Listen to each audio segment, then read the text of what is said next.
मेरा निवेदन रहेगा, भारत सरकार के केंद्रीय मंत्री और आप और हम सब का हिंदुस्तान की उस महान पंचायत मेंबर ऑफ पार्लियामेंट में लगातार तीसरी बार प्रतिनिधित्व करने वाले अर्जुन राम जी मेघवाल साहब, जोरदार ताली से स्वागत, सम्मान, अभिनंदन। माइक्रोफोन पर। अब एक डूडी साहब ने हुक्म दिया भजन गाने का, गाओ ना कहीं भजन एक। तो एक मीरा श्री राम कथा है, मैंने कार्ड में देखा था, श्री राम कथा है ना, ये राम जी की कथा ही है ना आज। तो एक मीरा का भजन है जिसकी एक कड़ी गाऊंगा, ज्यादा नहीं गाऊंगा। मीरा को किसी ने पूछा कि आप हमेशा ही राम जी का धन, राम धन इसकी बातें करते हो, ये है क्या राम धन? तो राम धन की परिभाषा मीरा ने जो दी है एक भजन में, वो एक कड़ी कहकर के मेरी बात को समाप्त करूंगा। डूडी साहब, ये भजन गाना ये कोई अवगुण नहीं है। मैं लोकसभा में भी इसी तार्किक ढंग से बोल सकता हूं, और कोई बीकानेर संसदीय क्षेत्र का काम कराने में भी पूरी क्षमता रखता हूं। तो ये अवगुण तो है ही नहीं भजन गाना, ये तो गुण है। तो इस गुण को अगर बढ़ाई करो तो क्या दिक्कत है? क्या है, लोग कहें तो कहें, कहने तो क्या फर्क पड़ता है अपना। भजन गाना, हाँ अगर मैं दारू पीऊं, कोई और गड़बड़ काम करूं, तब तो आप कहो भाई ये क्या कर रहे हो आप। भजन गाना कोई खराब काम है क्या? क्या आप मान रहे हो कि नहीं मानो? ठीक है ना, भजन गाना तो कोई बुरा नहीं है। मीरा को पूछा कि राम धन बहुत बात करते हो आप, इसकी क्या परिभाषा है? तो मीरा ने उत्तर दिया, उस एक कड़ी के साथ मैं गा करके बताने की कोशिश करूंगा। मीरा ने कहा, पायो जी मैंने राम रतन धन पायो जी मैंने राम रतन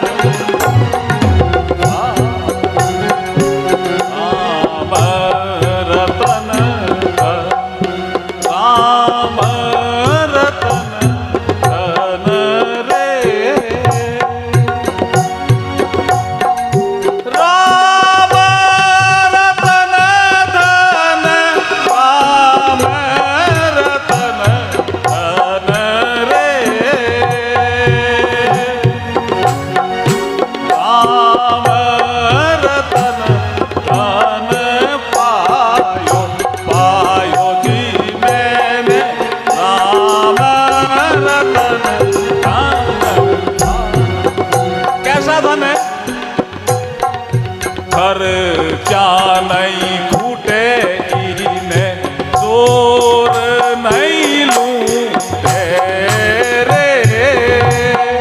ये परिभाषा दी है मीरा ने राम धन की।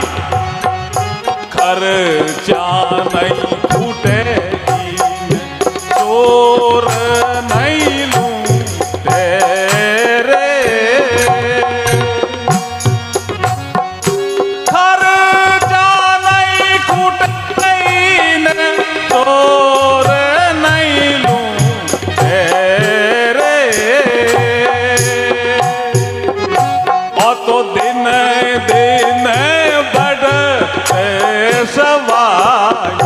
पायो जी मैंने राम रतन धन पायो जी मैंने राम रतन धन। बोले श्री रामचंद्र की। कहीं पहला बता देते हैं ना, तो दोनों ही बातें कर देते हैं। 5-7 मिनट में करना, बाद में तो ओम जी के सुनना है ना भजन। ओम जी तो आए हुए हैं ना, ओम जी की पूरी टीम आई हुई है ना, ये वेट भी कर रहे हैं, गुरुदेव भी बैठे हैं। ता तो गौशाला में दोबारा भागवत करनी पड़ी, मन लागे। आज के हमारे कार्यक्रम में पधारे हुए ओम जी और उनके साथ आए हुए सभी कलाकार बंधु, हमारे संतगण, राजस्थान सरकार के मंत्री आदरणीय भंवर सिंह जी भाटी साहब, हमारे रामेश्वर जी डूडी जो पूर्व नेता प्रतिपक्ष राजस्थान विधानसभा, पूर्व एमपी भी, पूर्व जिला प्रमुख भी, और अभी आपने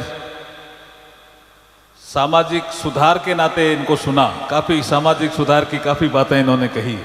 और यहाँ गौशाला के 2 भाग हैं, उनको भी एक करने की बात इन्होंने कही, वो भी सामाजिक सुधार का ही पार्ट है।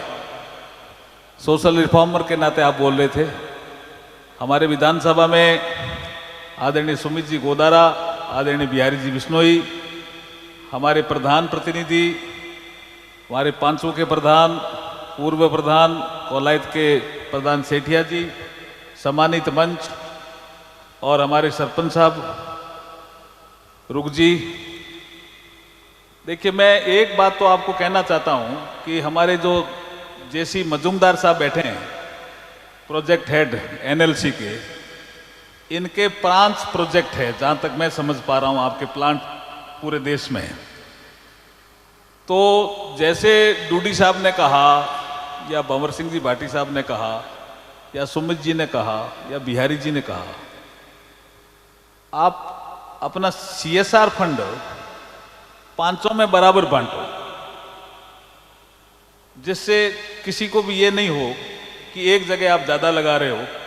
अगर ज़रूरत पड़ी तो आपके चेयरमैन साहब से, राकेश जी से हम बात करेंगे।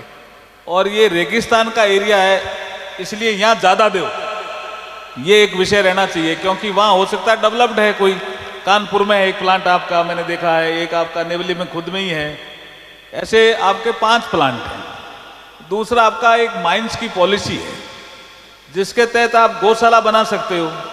आपका एक पूरा प्रोजेक्ट ही है। जो श्री श्री 108 बेंगलोर में जो गौशाला बनी है, वो तो सारी एनएलसी नहीं बनाई है। तो ऐसी बढ़िया गौशाला यहाँ क्यों नहीं बना दो? आज तो ओम जी आए हुए हैं, ऐसी बढ़िया गौशाला बनाइए, ऐसा कोई सिस्टम बनाइए। और मैं बात करूंगा आपके चेयरमैन साहब से, कोई डीपीआर बना सकता है क्या? डिटेल प्रोजेक्ट रिपोर्ट, गौशाला में क्या क्या चाहिए, गोडावन चाहिए आपको, गाय के लिए जो चारा है वो चाहिए, सही है क्या क्या, खेली चाहिए, ऐसी डीपीआर जिसको बोलते हैं डिटेल प्रोजेक्ट रिपोर्ट, वो बना के लाओ।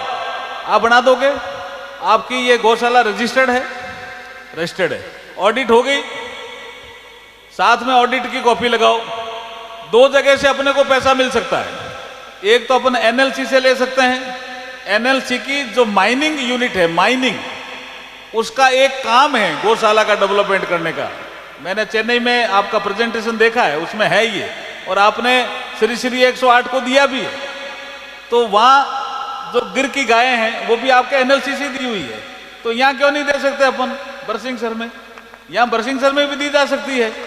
तो आप प्रोजेक्ट रिपोर्ट बनाइए, उसके 3 साल की ऑडिट रिपोर्ट चाहिए, उसके बिना होगा नहीं ध्यान है। तो शिव जी 3 साल हुआ कौन गई अप्रैल में, तो 3 साल की ऑडिट रिपोर्ट चाहिए। 3 साल की ऑडिट रिपोर्ट आने पे नहीं, एनएलसी वाले में भी 3 साल की चाहिए। एक हमारे पास एक और ऑर्गेनाइजेशन है भारत सरकार का, एनिमल वेलफेयर बोर्ड, पशु कल्याण बोर्ड, वो भी पैसा देता है जी, वो भी पैसा देता है। तो वो पैसा जैसे और जो पशु होते हैं उनके लिए देने के बजाय गाय के लिए ज्यादा दे तो ज्यादा बेटर है। वो काम करेंगे हम ओम जी, वो भी पैसा देता है। पहले काफी पैसा उनमें पक्षियों के लिए दे दिया, और दूसरे पशु होते हैं ना उनके, जैसे डॉग, वो भी आपका पशु माना जाता है, उसके लिए दे दिया एनिमल वेलफेयर बोर्ड। तो हम गाय के लिए ज्यादा लेंगे उसके लिए। तो ये पैसे की तो कमी नहीं आने देंगे। घोषणा का विषय आप चाहो, आप डीपीआर बनाओ, चाहो जितने बनाओ, लाएंगे एनएलसी से पैसा। क्यों मजूमदार साहब, एग्री हो ना? क्या 5-10 लाख की बात करो, यहां तो बात बहुत बड़ी करो, जो रुक जी कह रहे थे उस तरह की बात करो। करेंगे साहब, है हमारे पास एनिमल वेलफेयर बोर्ड है, और माइंस आपकी भी तो है। आपका एक तो ये पावर का प्रोजेक्ट है, एक आपका माइंस है। गुमान सिंह जी, आप मुझे याद दिलाना, अपन बीकानेर में भी कुछ पैसे लेंगे। माइनिंग इनकी यहां भी होती है जी, कोयला नहीं है क्या यहाँ आपका? आपकी माइनिंग यहां भी है।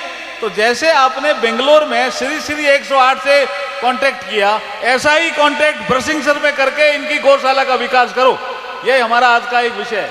ठीक है ओम जी, अब आपका सही हो गया, आपका काम भी ठीक हो जाएगा। है आप नहीं, आप मैंने सुना है कि आप गायों के लिए ही काम करते हो और निस्वार्थ भाव से करते हो, इसलिए ओम जी के लिए भी ताली बजा के अपने को स्वागत करना चाहिए।